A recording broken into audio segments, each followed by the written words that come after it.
Good afternoon. Welcome to Better Connecticut. I'm Kara Sundlin. Scott Haney, April 19th. It's a new show. Don't switch the channel. We're here, live and in person. How was your vacay? It was wonderful. Thank you. It was nice to get a little time away. If you were following on social, you saw we headed for the sunshine. Headed for the sunshine state. Yes. I'm very lucky that I have a cousin down in Florida, and so we were using his condo. So he wasn't there, and you got to use the condo. He wasn't there, but he was nice enough to give us his place, and so we could just hang out and a lot of rest and relaxation. I missed the sun, and now we came back. I saw the pictures of it snowing here. Friday, yeah, it was wild. I wasn't here. I was in Long Island, so you had some nice time off with nice time off. My friends, family, you mom. went to the Sunshine State. I went to Long Island.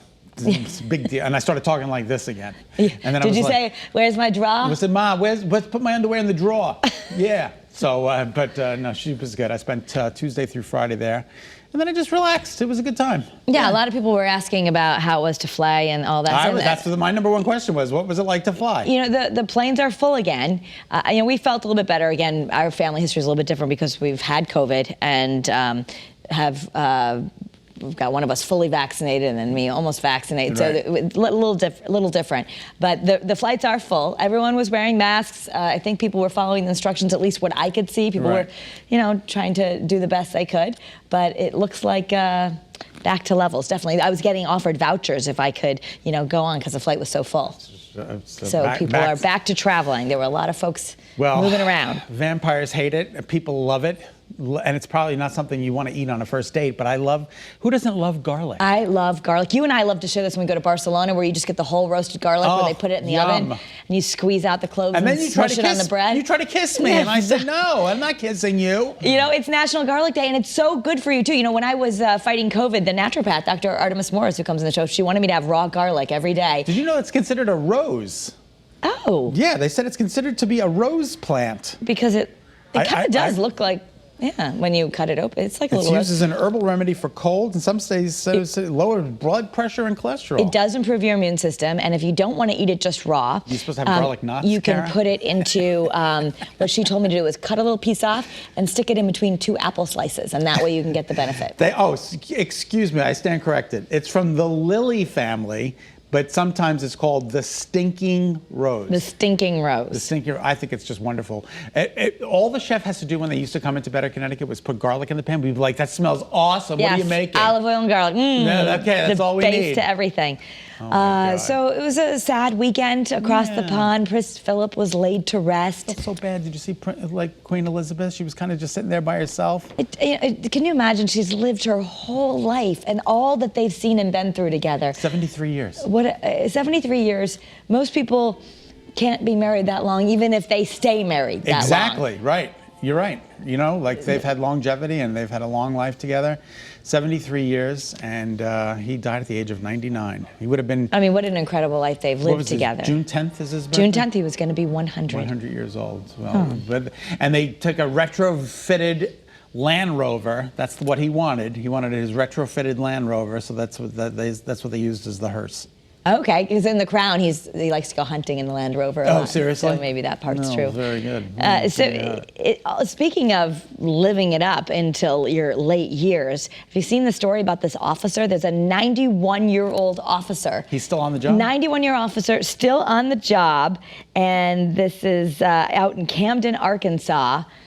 Apparently, 4 decades, he was a deputy with the, I'm not going to say that, Kara, Ochewita County Sheriff's Department.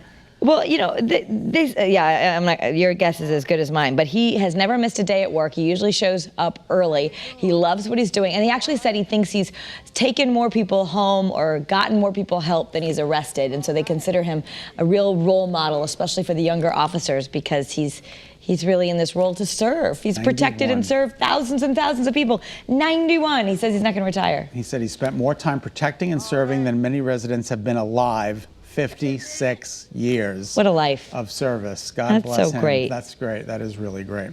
All right, so we're talking about NASA. Did you see the little helicopter took One off? step closer to vacationing on Mars. No, we're not going to Mars. You got close to Jupiter this weekend, right? I did. I drove to Jupiter. I saw Jupiter. See that? Jupiter has amazing turquoise water. I couldn't believe it. Jupiter, Florida, that Yes, but no. NASA has an Ingenuity helicopter, and it powered this historic flight. It's about the size of a tissue box, but nonetheless, the scientists were all very excited because they made it fly above Mars. What I think is most interesting about this is that there is a piece of it's smaller than a postage stamp of the Wright brothers plane on this particular helicopter. Oh, that's so cool. So they were paving the way back in 1903 when the Wright brothers did the first flight, and they put a piece of that plane on this piece of what they're calling Ingenuity. You know, nothing is impossible. Isn't that incredible? Like, so they actually got this thing to take off, but as you said, it's the size of like a tissue box. It's really small. Listen to the cheers. I love when the NASA people cheer. I know, because the scientists, they're always so brilliant and serious, and then they're like, let's hope it works. "Yay!" Exactly.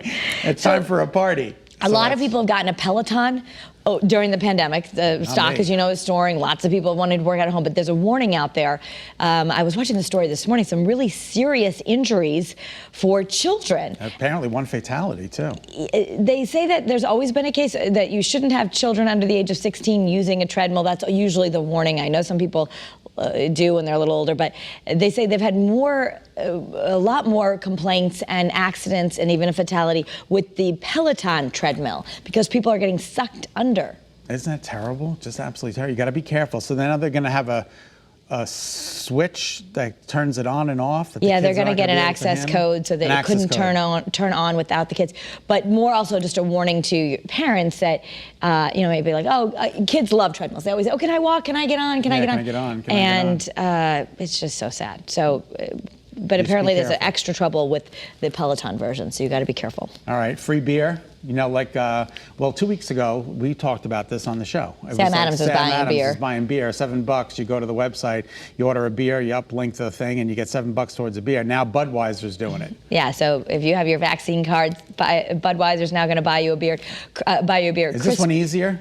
The other one was, I'm not sure. It says you have to go to Budweiser.com and you get the details. You head to abeeronbud.com. Yeah, abeeronbud.com, okay. Offer's good through May 16th, so you got a full month. And then Krispy Kreme is giving donuts if you show your vaccination card. You know where I'm going tomorrow, right? You're going to Mohegan Sun. I'm going to Mohegan Sun. Are you going to remember to bring your vaccination card? I'm so bringing my vaccination card. Are you getting a Krispy Kreme glazed donut? I'm getting a Krispy Kreme glazed donut.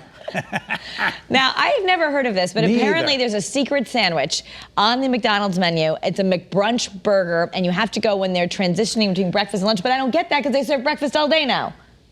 That's very true. So I don't know, when do you go? 10:30.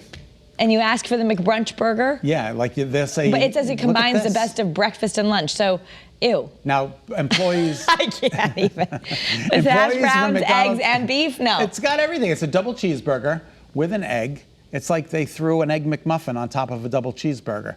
But they're saying. You can blame it on TikTok. There's a guy on TikTok who talks about secret menu items, and now people are going in and asking for the McBrunch burger. So if you do it, let us know how it works out for you. Yeah, they say, thanks to social media, we have customers ask for crazy items such as the Mega Mac or the Land, Air, and Sea burger.